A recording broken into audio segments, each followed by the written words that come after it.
एक लोक कथा के अनुसार पुराने समय में एक संत अपने शिष्य के साथ एक गांव में रुके। कुछ ही दिनों संत की ख्याति आसपास के क्षेत्र में फैल गई।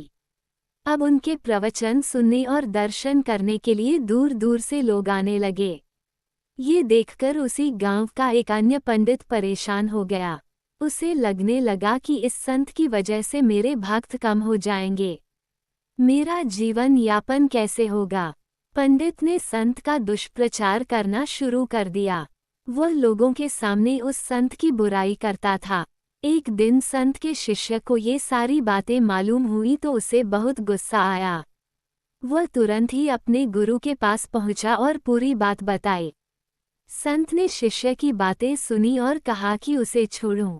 अगर मैं उस पंडित से वाद विवाद करूंगा तो इससे ये सब बातें फैलना बंद नहीं होंगी, इसलिए उसकी बातें पर ध्यान नहीं देना चाहिए। संत ने देखा कि शिष्य का क्रोध शांत नहीं हुआ है। तब उन्होंने कहा कि जब जंगल का हाथी गांव में आता है तो उसे देखकर सभी कुत्ते भौंकने लगते हैं, लेकिन हाथी पर इसका कोई असर नहीं होता है। हाथी अपनी मस्त चाल चलते रहता है। कुत्ते भौंकते हुए थक जाते हैं और वापस अपने इलाके की ओर भाग जाते हैं। हमें भी अपनी बुराई करने वालों के साथ इसी तरह पेश आना चाहिए। हमें सिर्फ अपना काम ईमानदारी से करना चाहिए और सत्य के मार्ग पर आगे बढ़ते रहना चाहिए। हमारे अच्छे काम ही ऐसे लोगों का मुंह बंद कर सकते हैं। पी